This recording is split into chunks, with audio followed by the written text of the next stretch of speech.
Hello everyone. We'll talk about the principles of financial management and disbursement.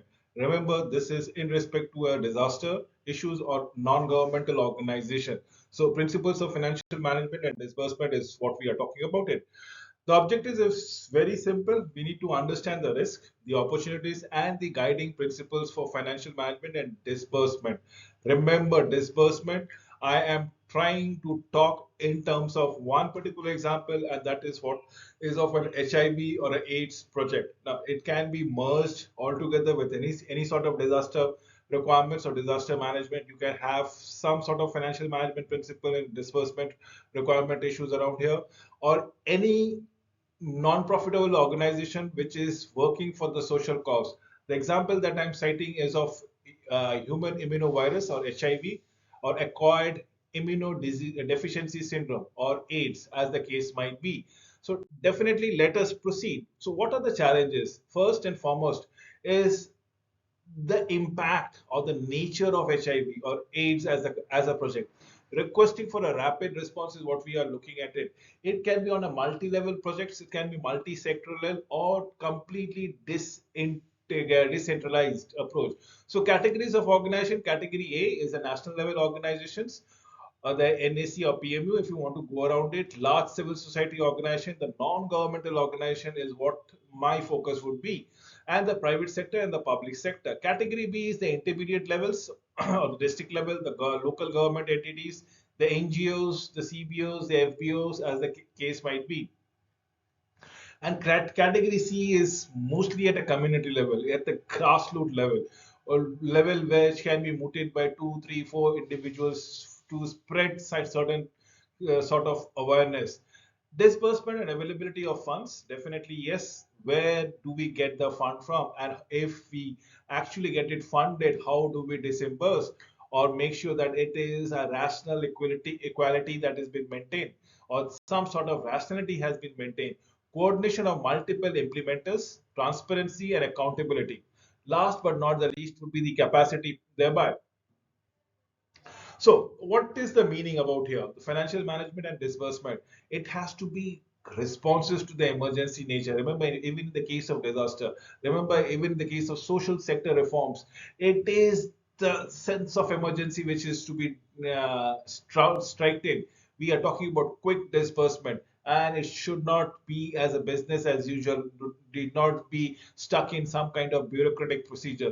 Greater risk environment, large number of parties and transactions involved, small value, multiplicity of contract, and geographical spread of the implementers, as the case might be. And that is what we are all trying to do so.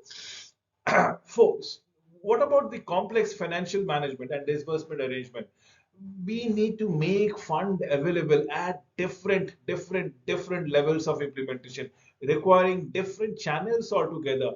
This the different channels that we look into it, the public sector entities, the civil society organization or CSO, as the case might be, or civil business organization, the national, the regional, the district levels.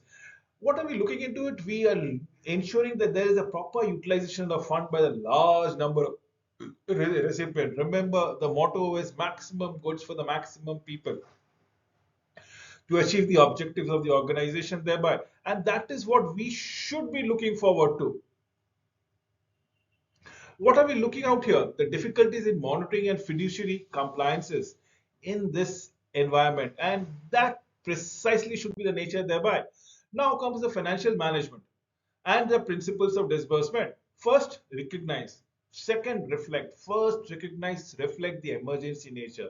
In this case, the scenario, the example that I'm citing is all of an HIV or an AIDS project, which is rampant across the globe. Financial management and the disbursement arrangement.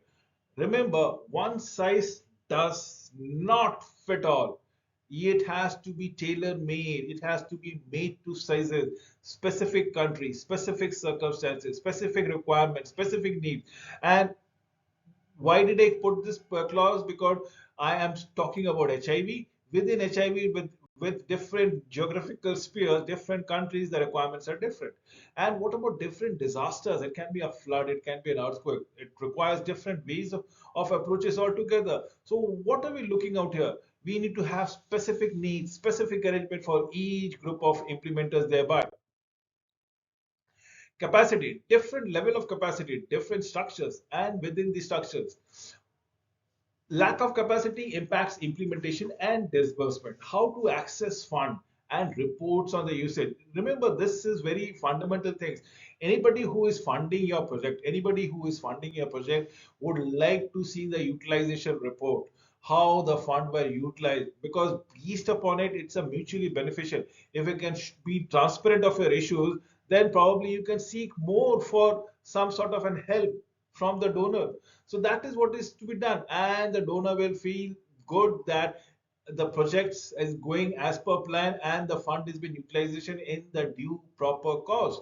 Capacity building is an integral part of the project thereby, and that is what we should be looking for during preparation. The financial management criteria, self-assessment, identify capacity building needs, adequately plan for it, roles and responsibilities in capacity building. During implementation, you should go for training, you should go for technical support. Everybody should be in line and in know-how of what is expected of them.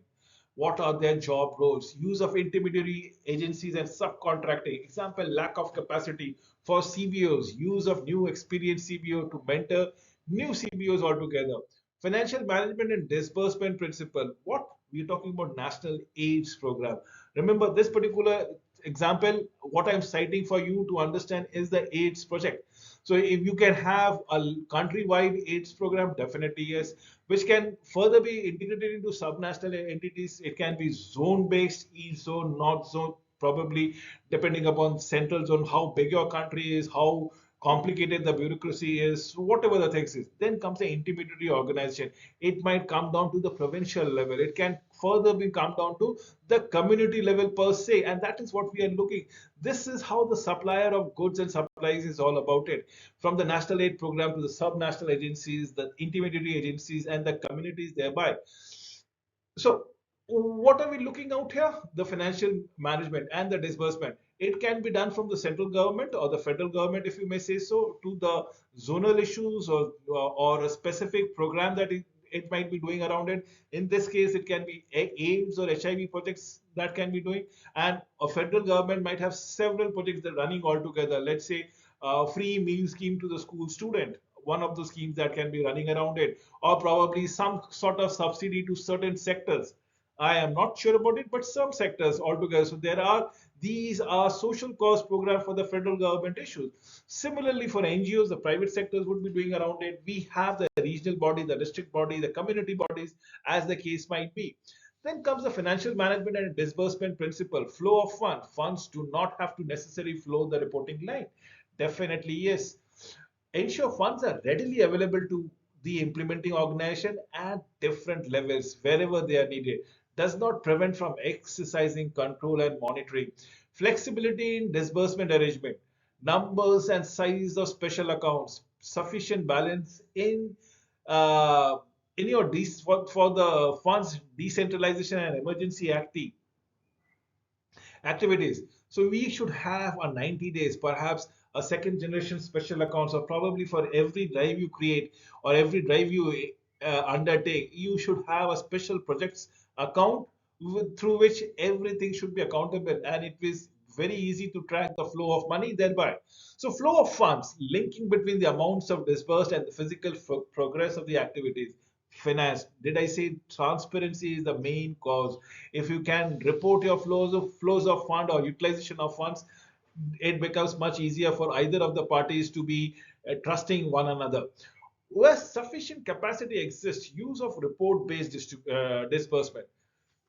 Facilitate disbursement process, provide adequate funds in your account, in your projects, any projects for per se. Ensuring close monitoring of link between physical progress and the expenditure. Absolutely, you should not, your expenditure should not exceed the physical flow of funds altogether, because then you are putting in money from your own pockets, and that should not be happening around it. Transparency and accountability, emergency natures of HIV, emergency nature of AIDS does not eliminate the transparency and accountability. no matter how dire the consequences are, no matter how short the time is all about it, you should be able to recount every transaction, and that will only build in trust. Most importantly, build a reputation in you. Information, access to the financial information to the public, political consideration, sub projects, approval, fund disbursed, defaulting fund recipients, mechanism, publication, broadcasting is of vital importance thereby. So, what are the reports that fund recipients has to be providing? Central level accounting and monitoring system to keep a record of multiple sub projects, implement partners, and provide information on an overall performance at different level. Requirement adapted to the capacity of fund recipients.